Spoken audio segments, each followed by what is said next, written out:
Welcome everyone. Today we will discuss most important 10 MCQ of Indian polity जो कि आपके किसी भी कम्पिटिटिव एग्जाम में जरूर पूछे जाते हैं. So the first question is which part of Indian Constitution deals with the directive principles of state policy? So we can say that कि ये जो क्वेश्चन हमें बता रहा है कि जो हमारे कॉन्स्टिट्यूशन का कौन सा ऐसा भाग है जो कि directive principle of state policy से डील करता है. ये हमारे कॉन्स्टिट्यूशन में पार्ट 4 है जो कि directive principles of state policy से डील करता है. अगर मैं थोड़ी सी एडिशनल इन्फॉर्मेशन आपको बताऊं तो हमारा जो कॉन्स्टिट्यूशन है, कॉन्स्टिट्यूशन में हमारे पास 25 पार्ट्स हैं. ओरिजिनली पहले हमारे पास 22 पार्ट्स हैं, लेकिन अमेंडमेंट की वजह से हमारे पास टोटल हम बोल सकते हैं 25 पार्ट हैं. 25 पार्ट में से जो पहले हमारे 5 पार्ट्स हैं, हम बोल सकते हैं कि वो बहुत ज़्यादा इम्पोर्टेंट है और वो उसमें जितने भी आर्टिकल्स आएंगे सारे के सारे आपको याद होने चाहिए. जैसे कि हमारे पास पार्ट 1 है, तो पार्ट 1 में जो है इंडिया के बारे में बताया है, इंडिया की टेरिटरीज़ के बारे में बताया है. After that we have part second, और पार्ट सेकंड जो है सिटीजनशिप के बारे में बताता है कि आपको नागरिकता कैसे मिलेगी and what are the conditions in which you lost your citizenship. Part 3 जो इंडियन कॉन्स्टिट्यूशन का है वो मोस्ट इंपॉर्टेंट पार्ट है, और इस पार्ट को Magna carta of Indian constitution भी कहा जाता है, क्योंकि इस पार्ट में आते हैं fundamental rights. We have 6 fundamental rights which are very important. Next question we have the President of India is elected by an electoral college which consists of. ये क्वेश्चन में बात हुई है प्रेसिडेंट के इलेक्शन की. जो हमारे इलेक्शन होते हैं प्रेसिडेंट के, उसके बारे में आर्टिकल 54 है इंडियन कॉन्स्टिट्यूशन में, जो हमें बताता है कि जो हमारे प्रेसिडेंट हैं उनके इलेक्शंस कैसे होंगे.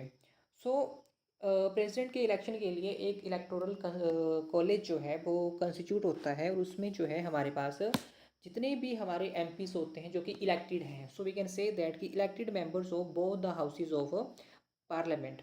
पार्लियामेंट में जितने भी सदस्य हैं जिनको निर्वाचित किया जाता है वो सारे, और जितने भी हमारे लेजिस्लेटिव असेंबलीज़ के मेंबर्स होते हैं यानी कि हमारे इलेक्टेड एमएलएज होते हैं, वो पार्टिसिपेट करते हैं प्रेसिडेंट के इलेक्शन में. It is our second question. Now we will have third question. Which of the following constitutional amendment is related to the reservation of seats for SC and ST in the Lok Sabha and state assemblies? हमने इसमें बताना है कि कौन सा constitutional amendment ऐसा है जो कि हमें बताता है रिजर्वेशन के बारे में, SC ST की रिजर्वेशन लोकसभा और स्टेट असेंबली के अंदर. ये हमारे पास इसका option number D, that is 79th amendment जो हमारे पास हुई है वो हमें रिजर्वेशन के बारे में बताता है. ये क्वेश्चन अमेंडमेंट से है, तो अगर मैं आपको अमेंडमेंट के बारे में थोड़ा सा बता दूं तो हम बोल सकते हैं कि हमारे कॉन्स्टिट्यूशन में टोटल 395 आर्टिकल्स हैं, और 395 आर्टिकल्स में से जो आर्टिकल नंबर 368 है, आर्टिकल 368 हमें अमेंडमेंट के बारे में बताता है कि अगर हमने, मान लो कॉन्स्टिट्यूशन तो बना है, कॉन्स्टिट्यूशन 1950 में बन गया, लेकिन अब टाइम टू टाइम उसमें कुछ ना कुछ बदलाव करने की भी ज़रूरत होती है, तो वो जो है पार्लियामेंट उसका आर्टिकल 368 का यूज़ करती है और कॉन्स्टिट्यूशन को चेंज कर सकती है. ये हमारे पास आर्टिकल है about amendment. Next question we have question number 4. What is the minimum age required to become the Prime Minister of India? अगर आपको भारत का प्रधानमंत्री बनना है तो आपको कितनी एज चाहिए? Your options number 1 30 years, 25 years, 35 years और 40 ईयर्स. यहाँ पर हमारे पास दो केस बनते हैं.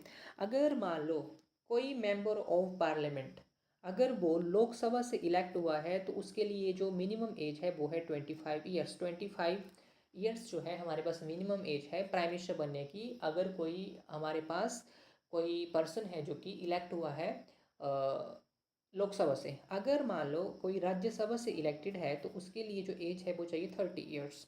These are the two options. और हम यहाँ पर मिनिमम एज पूछी गई है, तो मिनिमम एज यहाँ पर 25 ईयर्स जो है हमारे पास राइट आंसर हो जाएगा.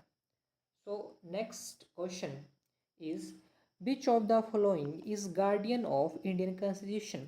तो जो भारत का संविधान है उसका गार्डियन किसे कहते हैं? तो ये जो हमारे पास सुप्रीम कोर्ट ऑफ इंडिया है which is situated in Delhi. It is the highest judiciary body in India, and it is also known as a guardian of Indian Constitution. So next question, which schedule of Indian Constitution deals with the allocation of seats in Rajya Sabha? तो कौन सा ऐसा हमारे पास schedule है जो कि हमें राज्यसभा में सीट अलोकेशन के बारे में बताता है? तो ये हमारे पास 4 शेड्यूल है। In our Indian constitution there are 12 schedules. हमारे कॉन्स्टिट्यूशन में 12 शेड्यूल हैं, और 12 शेड्यूल जो हैं पहले नहीं थे, पहले हमारे पास 8 शेड्यूल थे। लेकिन मैंने आपको बताया कि due to with the passage of time there are so many amendments, जिससे कि हमारे पास अब 12 शेड्यूल हैं। अगर हम प्रेजेंट टाइम में बात करें तो there are 106 amendment of Indian constitution, और अमेंडमेंट का आर्टिकल कौन सा है? Article 368। So these are the thing you should remember. Next हमारे पास क्वेश्चन है, which among the following can be removed from office through the process of impeachment?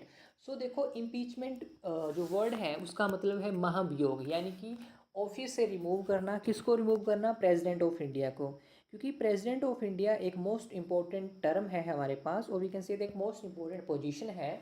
और हमारे जो प्रेसिडेंट होते हैं वो फर्स्ट सिटीजन होते हैं इंडिया के, तो उनके लिए एक स्पेशल टर्म है उनको ऑफिस से रिमूव करने के लिए, दैट इज़ इम्पीचमेंट।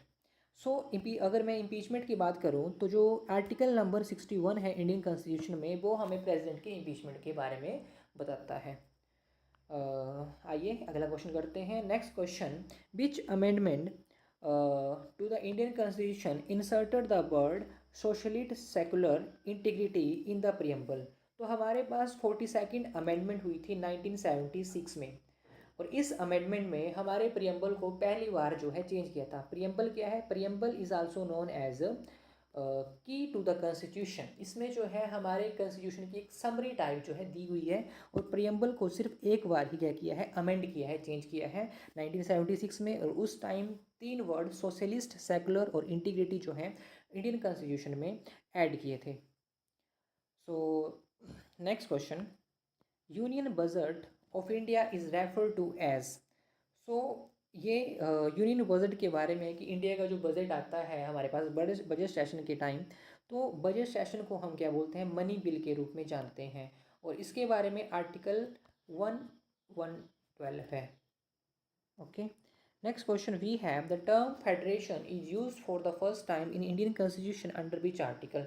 तो जो फेडरेशन टर्म है, ऐसे तो इसका कोई मतलब कि हमें मिलता नहीं है, इंडियन कॉन्स्टिट्यूशन में कोई उल्लेख नहीं मिलता है, लेकिन जो आर्टिकल 1 है उसमें बोला गया है, उसमें हमें इंडिया के फेडरल फीचर नज़र आते हैं कि India that is Bharat shall be union of states. India that is Bharat shall be union of state. इसका मतलब कि जो पूरा इंडिया है, सभी राज्यों को मिला के एक भारत जो है, एक इंडिया का निर्माण होता है। सो ये थे हमारे पास most important 10 MCQ of Indian polity. I hope आपको ये क्वेश्चन जो हैं अच्छे लगे होंगे, और आप अच्छे से अपने एग्ज़ाम की तैयारी कीजिए। That's all, thank you.